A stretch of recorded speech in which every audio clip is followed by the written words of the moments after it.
Assalamualaikum warahmatullahi wabarakatuh. Welcome to Bercia Sisters. Just sharing, Just Caring, just us, Just for You. Alhamdulillah, apa kabar Besti? Ini podcast ke-6 kita. Kita mau bahas apa, Ade atau Teta? Pertemanan mungkin ya. Oh iya, pertemanan ya. Baik, terkait dengan pertemanan ini luar biasa. Kita mungkin pertemanannya berbeda-beda ya, karena latar belakang kita juga karakternya juga beda-beda. Nah, mungkin untuk pertama aku mau tanya dulu nih ke Teta, pertemanannya dulu seperti apa sih? Dari bayi emang aku senang berteman, bergaul, bersosialisasi gitu. Terus menanjak usia balita, masuk TK, pokoknya hits banget lah di TK karena temennya banyak gitu kan ya. Dan ditambah lagi karena TK aku tuh sebelah rumah, jadi ya udahlah ya, jadi kayak akamsi lah, anak kampung sini gitu kan ya. Masuk SD, SMP makin banyak tuh. Di SD aku juga sempat kalau sore tuh sekolah madrasah ya. TPA ya, kalau zaman sekarang tuh mungkin TPA. Jadi aku ada sekolah madrasah, jadi ada teman sekolah, ada sekolah madrasah juga, terus ada teman tetangga gitu kan. Zaman dulu kan kita kan aktivitasnya lebih banyak fisik ya, jadi memang lebih belum terpapar gadget ya. benar. Jadi kalau temenan itu ya kita lebih orientasi kegiatan sih emang bermain ya pada waktu itu, namanya juga zaman SD. Masuk SMP juga gitu, ada madrasah masih tetap, terus les juga ada, ya kan. Teman-teman tetangga juga ada. Nah, SMA beda lagi gitu kan, banyak pergaulan gitu kan. Nah, begitu juga kuliah dan seterusnya. Tapi emang ternyata patternnya tuh aku temenan sama siapa aja, aku alhamdulillah bisa masuk kemana aja lah ya gitu. Jadi dan bertemu dengan orang baru itu ternyata menambah kayak nambah energi buat diriku sendiri gitu. Iya, jadi kayak social butterfly yang sangat menagih interaksi dengan orang lain gitu. Jadi aku people person banget gitu ya, aku ngerasa kayak itu ya. Padahal sih kadang yang kita yang aku ajak ngobrol ya orang yang lebih tua, jadi macam-macam. Ada orang yang lebih dewasa umurnya gitu. Jadi kalau ibu bawa teman-teman, tante-tante, aku suka nimbrung gitu. Nggak tahu kenapa gitu. Bahkan belum aku tahu topiknya gitu. Cuma kayak menarik aja gitu kalau ngeliat orang rame-rame bawaannya pilih nimbrung. Itu sih kalau dari aku. Iya, menarik ya. Kalau Dila seperti apa ya? Dila itu jadi karena kan musuh ya, jadi tuh kayaknya kalau dibanding kalau tadi Dila yang paling sering ngikutin ibu abah dinas kan. Abah dinas itu jadi ingat banget, SD tuh pindah 3 kali, SMP pindah 2 kali, baru bener-bener stay menetap itu pas di SMA gitu.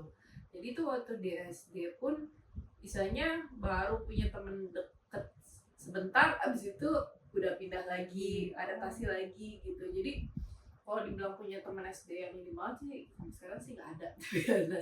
SMP pun begitu, ada sih gitu, cuman maksudnya belum bisa dikategorikan sahabat lah gitu ya.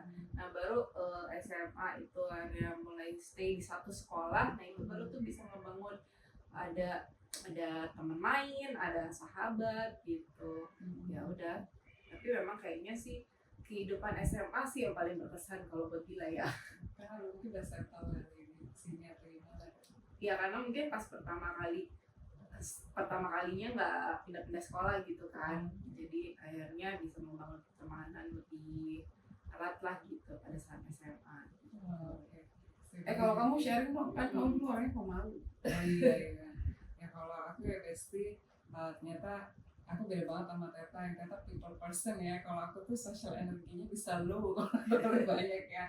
Bisa sih berteman, cuman mungkin nggak banyak, atau karena memang tampak aku memang introvert, tapi seiring berjalan sih ada bisa segera adaptasi. Hanya saja untuk pertemanan memang circle-nya agak lebih kecil untuk yang aku benar nyaman gitu ya. Jadi mungkin nanti definisinya lebih kemana teman yang sekedar kenal sama teman yang memang bisa sharing gitu ya. Mungkin atau kalau tadi bilang tuh sahabat, nah itu nanti kita akan tanya nih ya terkait sahabat. Nah aku tuh seperti itu, nggak begitu menarik sih karena nggak banyak juga sih gitu ya, paling cuma Kamu satu kenal dua. teman kamu? Kan nggak satu telapak tangan ya. Betul. Sampai sekarang ya. Betul. Berarti kalau gitu aku yang in the middle deh, kamu extrovert, Iya. introvert, aku ambi gitu. Gitu. Oke. Nah sekarang terkait dengan sahabat nih. Sahabat seperti apa sih yang mesti bisa masuk kategori sahabat menurut Teta dan Ade? Yang pasti bisa jadi tempat curhat ya kan.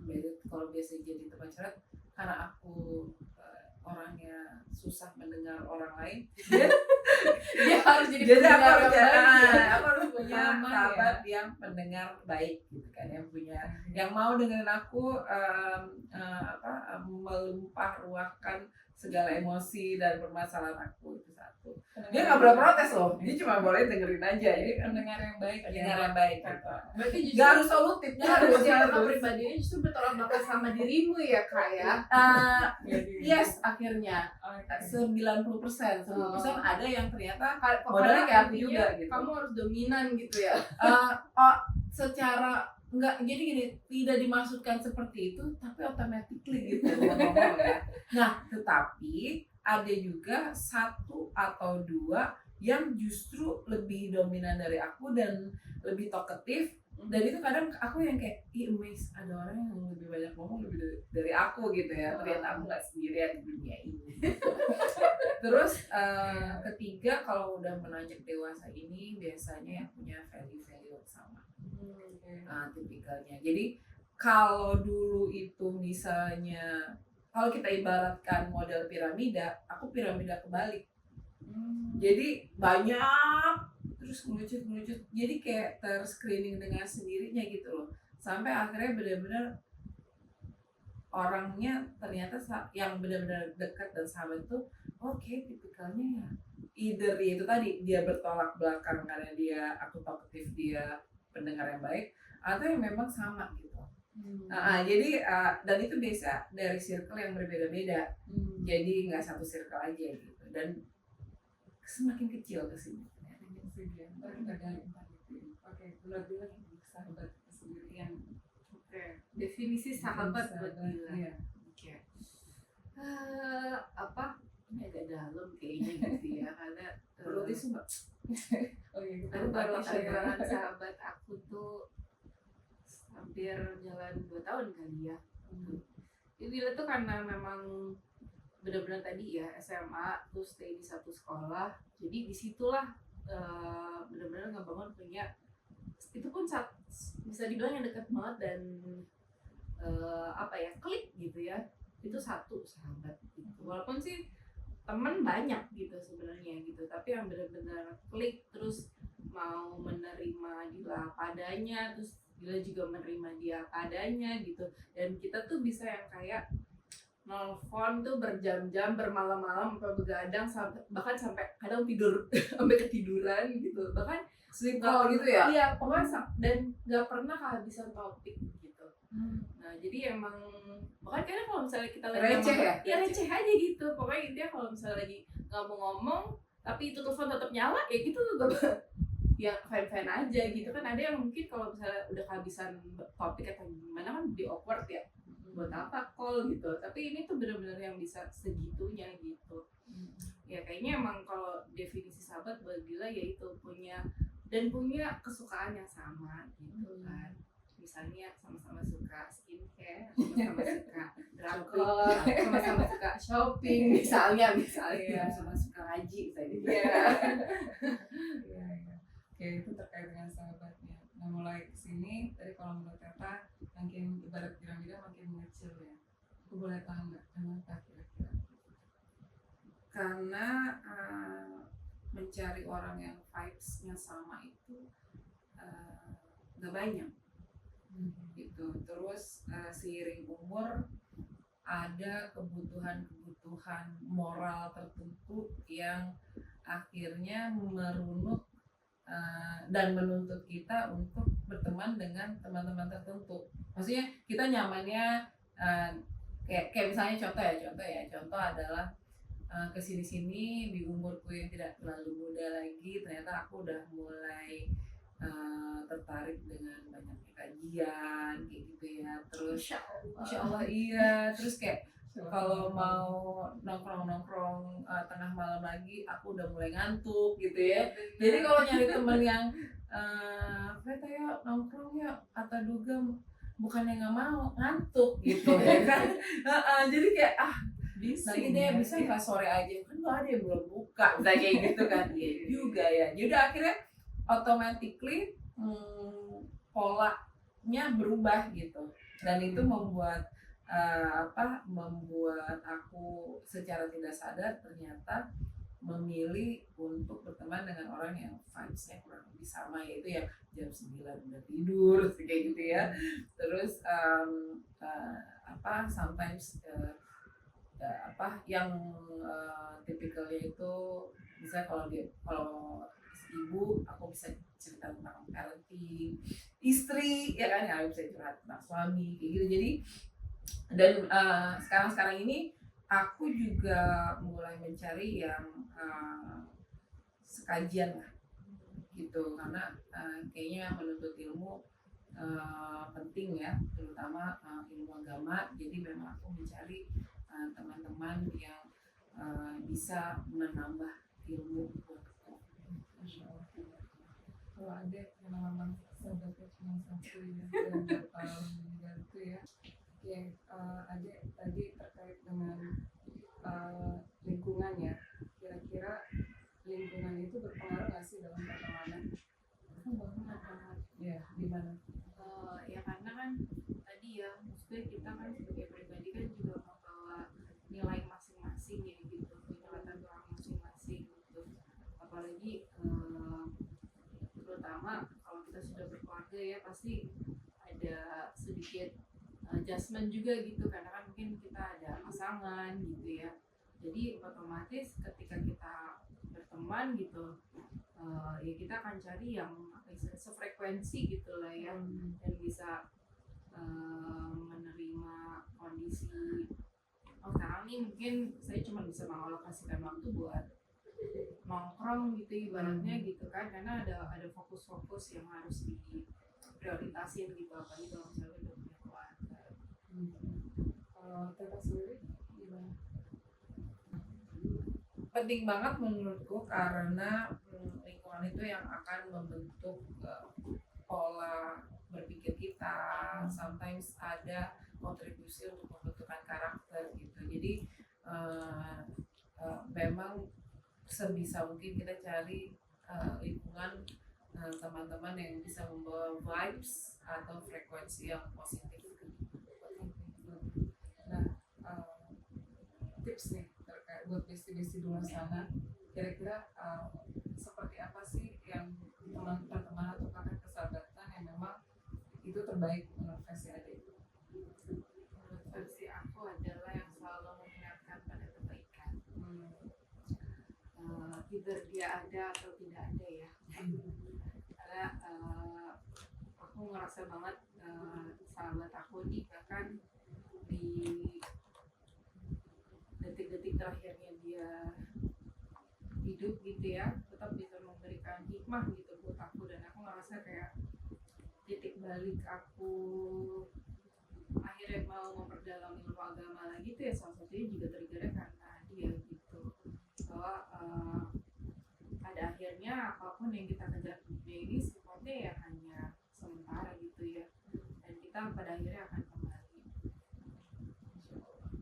Ya, besti pokoknya terkait dengan sahabat Ade ini aku tahu banget ya dari awal mereka berteman sampai pada akhirnya salah satunya berpulang. Insya Allah bisa jadi contoh buat kita bahwa dengan sahabat kita itu tuh jadi punya kematian buat kita ya. Justru kita bisa lihat betapa kita harus mengakhiri kehidupan, dan insya Allah kita bahkan bisa lebih tahu lagi nih tujuan hidup kita seperti apa ya kan. Masya Allah. Nah, kata Sahabat itu penghibur, penyemangat, sama pelajaran. Ya. Dan pembawa hikmah kadang kan, maksudnya misalnya ada sahabat yang kemudian akhirnya bercerita atau curhat tentang permasalahan mereka, kita bisa mengambil hikmah dari situ, kita bisa ambil pelajaran dari apa yang dia lalui gitu kan ya. Dan sahabat yang bisa menghibur dikala sebaliknya kita juga sedang tertimpa sebuah masalah gitu kan ya, atau coba dalam hidup gitu ya. Selaras value-nya, selaras nilainya gitu, itu kayaknya memang akan lebih awet persahabatan menurutku juga gitu. Itu sih yang paling penting gitu untuk mencari sahabat. Sahabat yang itu nggak sekedar orang eksternal ya Pak. Keluarga Kita juga sahabat ya, iya. bestie ya. Karena kita hidupnya sama-sama ya, kita paling tahu dari kecil seperti apa. Walaupun circle kita mungkin berbeda atau pengalaman kita berbeda, tapi cara kita menghadapi masalah juga beda-beda gitu ya. Ibu juga sahabat kita loh. Iya. Ya, dikala beliau selalu memberikan nasihat ya kan.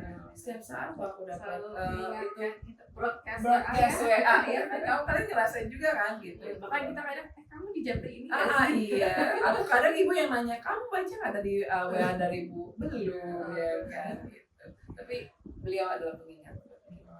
justru yang merekatkan ya dari kita, malah ternyata figur ibu juga malah tadi dengar cerita Ade bahwa seorang ibu ketika kehilangan itu justru anak-anaknya bingung ya, apa itu bisa jadi pelajaran juga buat kita, bahwa ternyata figur ibu itu jadi mempengaruhi karakter dan juga bagaimana cara kita menghadapi hidup gitu. Itu salah satu yang perlu dapatkan. Sahabat pertama kalau mengaku ibu. Iya benar.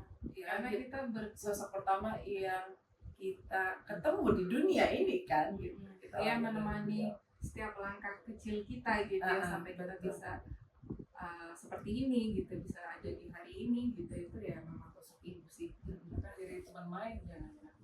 Aku sih sama anakku yang perempuan ya, terutama kita sih bestie banget Masya gitu. Allah. Mudah-mudahan anakku juga gitu. Semoga anakku mendengarkan ya. Semoga anakku juga ya. Pokoknya insya Allah di sini aku bisa dapat simpulkan bahwa pertemanan itu tidak hanya eksternal ya, orang-orang yang di luar kita, tapi juga di dalam keluarga kita itu juga sebenarnya sahabat yang menurut aku versinya adalah dimana udah tahu dari kita A sampai Z ya, dari kecil sampai kita besar, dan semoga selalu Allah dekatkan kita selalu, karena bagaimanapun juga kita ini kan keluarga sedarah ya, dan kita semoga Allah juga nanti akan minta pertanggungjawaban kita, apa udah saling mengingatkan dan sudah saling menasihati dalam kebaikan maupun saling menasihati dalam kesabaran. Insya Allah itu aja dari saya. Mungkin ada lagi mau tambah ya terkait dengan misi cukup ya juga. Carilah sahabat yang bisa membawa kebaikan dunia akhirat. Amin. Insya Allah. Masya Allah ya. Insya Allah ya. Terima kasih. Oke. Itu aja dari kami. Seperti biasa deh closingnya. Jangan lupa like, subscribe, Dan and comment. komen. Besti, terima kasih. Assalamualaikum Warahmatullahi warahmatullahi wabarakatuh. Dah Besti.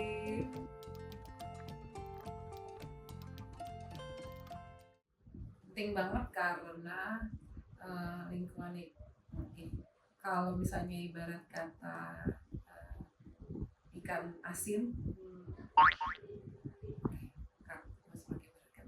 penting banget karena Ikan asin, Iya. lu injek ikan asin, kaki lu asin gitu kan. Sorry Bang Ade, hai Bang Ade, atau ya.